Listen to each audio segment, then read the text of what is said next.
Hey guys, तो Daredevil born again का पिछला एपिसोड म्यूज के आर्क को खत्म कर देता है और जैसे कि हमने देखा, भले ही म्यूज को डेयरडेविल ने हराया लेकिन फिस्क उसका क्रेडिट अपने एंटी विजिलेंटी टास्क फोर्स को दे देता है। ये एक बहुत ही इंपॉर्टेंट सेटअप है आने वाले एपिसोड 8 के लिए।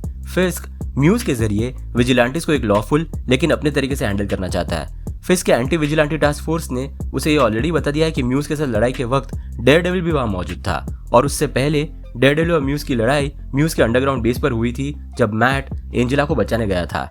इसकी बात भी फिस्क और उसके राइट हैंड मैन बक कैशमैन को पता चल चुकी है और जब फिस्क और बक डेयरडेविल के रिटर्न की बात कर रहे थे तो फिस्क की बातों में एक डर दिखा, वो डर जिसकी वजह से उसका पूरा बिजनेस और क्रिमिनल एम्पायर डेयरडेविल ने खत्म कर दिया था और उसे जेल भिजवाया था पिछले 3 नेटफ्लिक्स की डेयरडेविल सीजन्स में। अब भले ही फिस्क मेयर बन चुका हो लेकिन उसके अंडरवर्ल्ड के साथ कनेक्शंस अभी भी है जिन्हें वेनेसा संभाल रही है जब से फिस्क गायब हुआ था।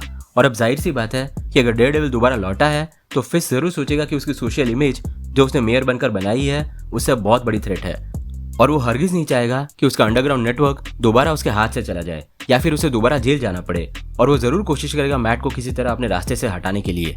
अगर आपको याद हो तो डेयरडेविल बॉर्न अगेन के पहले एपिसोड में मैट और फिस्क के बीच एक डिस्कशन हुआ था जहां मैट फिस्क को बिना सिस्टम को अब्यूज करे अपने दायरे में रहने के लिए कहता है और बदले में फिस्क मैट को कॉन्सिक्वेंसेस फेस करने के लिए वार्न करता है अगर वो फिर से डेयरडेविल बना तो। अब क्योंकि मैट एंजेला को बचाने के लिए दोबारा डेयरडेविल बना है तो फिस्क को यहाँ एक मौका मिल जाएगा मैट को लीगली अरेस्ट करने के लिए या फिर इवन मार डालने के लिए। उसने ऑलरेडी अपनी टास्क फोर्स को उनके टारगेट के खिलाफ कोई भी तरीका अपनाने के लिए इंस्ट्रक्ट कर दिया है। इनफैक्ट उसने अपने एंटी विजिलेंटी टास्क फोर्स के फाउंडिंग मेंबर्स ही ऐसे ढूंढे हैं जो किसी भी हद तक जा सकते हैं अपने दुश्मनों को खत्म करने के लिए और कुछ तो इनमें से पनिशर कॉप्स भी है जैसे ऑफिसर कॉनर पावेल जिसने हेक्टर अयाला के विटनेस निकी टॉरेस को मारने की कोशिश की थी और इवन मैट से उसकी लड़ाई हो चुकी है और हेक्टर को भी एक पनिशर कॉप ने ही मारा था। बेसिकली ऐसे कई सारे कॉप्स हैं जो पनिशर के आइडियल्स को फॉलो करते हैं और अब फिस्क के एंटी विजिलेंटी टास्क फोर्स में शामिल होने के बाद इनमें से कुछ कॉप्स को अब अपने टारगेट को किसी भी तरह से निपटने के लिए खुली छूट भी मिल चुकी है। फिस्क ने ऑलरेडी न्यूयॉर्क पुलिस डिपार्टमेंट के हेड को ये ऑर्डर दे दिया था कि उसके एंटी विजिलेंटी टास्क फोर्स को किसी भी तरह के बॉडी कैम पहनने की जरूरत नहीं है, यानी कि फिस्क अब अपनी एंटी विजिलेंटी टास्क फोर्स से कुछ भी करवा सकता है और इस टीम को किसी भी तरह की अकाउंटेबिलिटी या प्रूफ नहीं देना होगा अपने एक्शंस को लेके। फिस्क ऑलरेडी जानता है कि मैट ही डेयरडेविल है और वो अब बिना कोई देर किए अपनी एंटी विजिलेंटी टास्क फोर्स को मैट के पीछे भेजेगा। इनफैक्ट हम ट्रेलर के एक शॉट में इसी एंटी विजिलेंटी टास्क फोर्स को मैट के अपार्टमेंट में जाते हुए देखते हैं और एक और शॉट में हम डेयरडेविल को उसी अपार्टमेंट में आते हुए देखते हैं एंटी विजिलेंटी टास्क फोर्स से लड़ने के लिए। यानी कि मैट भी एक्सपेक्ट कर रहा था फिस्क के इस मूव को। उसे भी पता है कि उसके एक्शंस की वजह से फिस्क और एंटी विजिलेंटी टास्क फोर्स का अगला टारगेट वो खुद होने वाला है।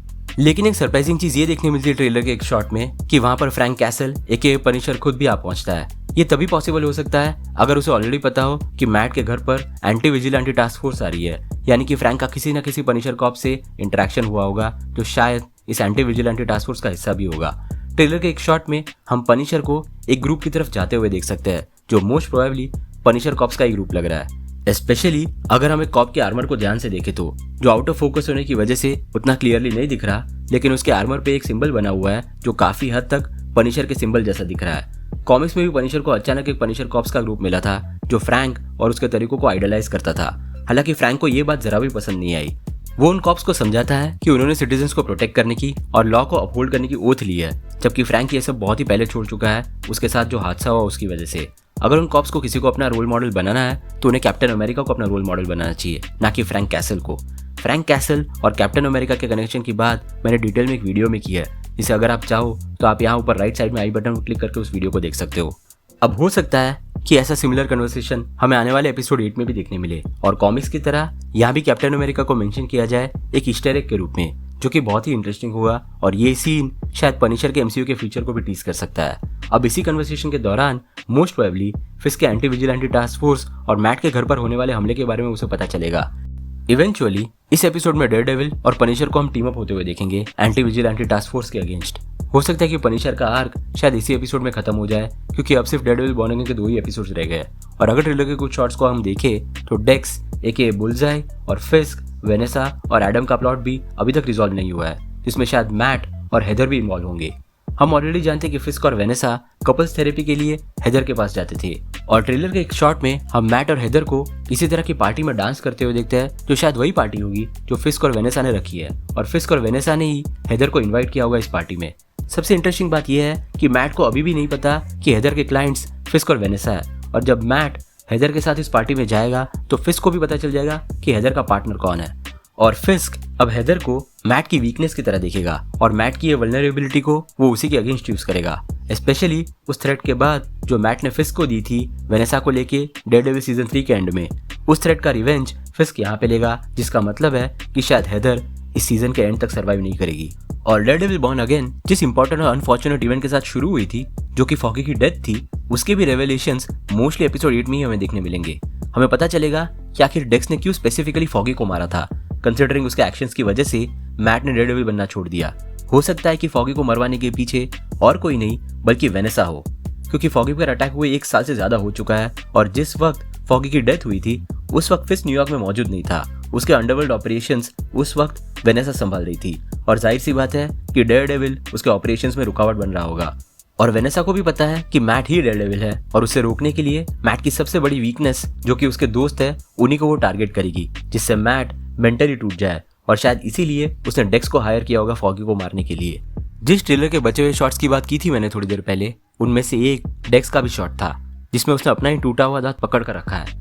अब जिन्होंने डेयरडेविल सीजन 3 को क्लोजली फॉलो किया है उन्हें पता है कि डेक्स किसी भी ऑब्जेक्ट को प्रोजेक्टाइल की तरह यूज कर सकता है सामने वाले को मारने के लिए, और वो इस टूटे हुए दांत के साथ वही करेगा।